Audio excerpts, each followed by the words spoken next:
Tapi kalau Amerika dipengaruhi siapa sebenarnya? Maksudnya kan kamu kan super power gitu, maksudnya kamu harus takut sama siapa? Tapi kalau ngelihat ya, saya cukup banyak ngamatin China terutama ya. Oke. Saya yang berani bersaksi bahwa China itu ekonominya lebih baik, lebih maju. Lebih kalau nyaman. perang 1 lawan 1 pun belum tentu menang loh. Iya. Kalau perang 1 lawan 1. Jadi menurut saya Amerika ini kan udah mulai turun ya, turun, ekonomi turun, inflasinya naik, kemudian pengangguran naik gitu. Jadi menurut saya jangan-jangan memang ada fase, ingat ya, fase 80 tahun sekali bahwa pemimpin dunia itu akan berganti. Betul. Jadi dari Amerika sekarang pelan-pelan muncullah satu kekuatan naga. Ya, betul. Itu benar banget karena sekarang sebenarnya kalau aku lihat ya, Amerika memang berkali-kali nyebut Cina. Karena dia tahu bahwa utang terbanyak dia di Cina. Iya. Lalu terus kemudian perdagangannya kayaknya udah defisit ya. Oh iya, jauh banget ya udah defisit ya. Terhadap Cina. Jauh. Nah artinya dia memang nggak punya cara lain sih. Dan kita tahu bahwa kapitalisme itu tidak mungkin akan bisa berdiri sendiri. Dia perlu darah orang lain untuk bisa melanjutkan ekonominya. Dan aku pikir mungkin ya memang Amerika sudah sampai di titik itu sih. Sekarang ngelihat kayaknya menurutku sih ya, kayaknya bukan lagi Cina jadi contender sih sekarang. Iya. Kayaknya dia sudah unggul lah. Ya juara yang tidak diakui mungkin ya. Oleh Amerika. Iya, juara yang mungkin belum diakui oleh Karena Amerika. saya nonton video Ustaz. Iya, saya kemarin kan saya tidak ngikutin sedalam Ustadz Felix ya. Saya pikir kemarin pada saat Israel menyerang Palestina. Iya.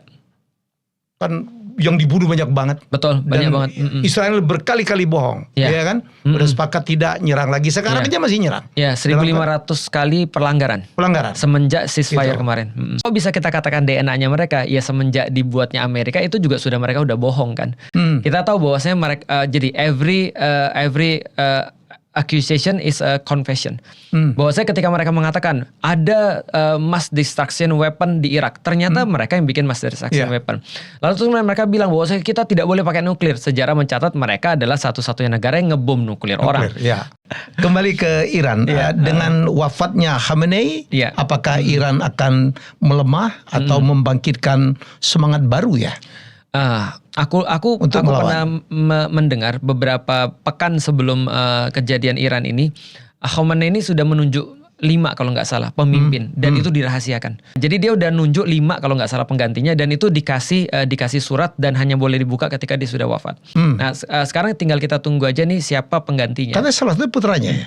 Nggak tahu karena dirahasiakan katanya. Jadi dirahasiakan supaya menjadi keamanan karena kasusnya Hamas kemarin kan setiap pergantian pemimpin di Gaza itu selalu mati kan. Sampai akhirnya setelah Yahya Sinwar itu terus dirahasiakan siapa pemimpinnya kan demi keamanan. Nah jadi menurutku sih tidak akan hilang sih perlawanannya. Analis yang lain mengatakan bahwasanya Iran akan dikuasai dengan sebuah casualties yang tidak ringan pada Amerika. Ketika itu terjadi, Amerika itu kemudian kehilangan banyak banget untuk kasus Iran ini karena Iran kita tahu punya nuklir gitu kan. Dan itu akan kehilangan banyak banget Amerika, maka hasil daripada semua ini adalah munculnya penguasa baru di daerah Timur Tengah yang nggak punya kekang sama sekali. Israel akan jadi penguasa tunggal di daerah itu. Nah, ketika itulah dia mewujudkan the Greater Israel itu. Berarti kan udah dekat dengan episodenya Dajjal ini.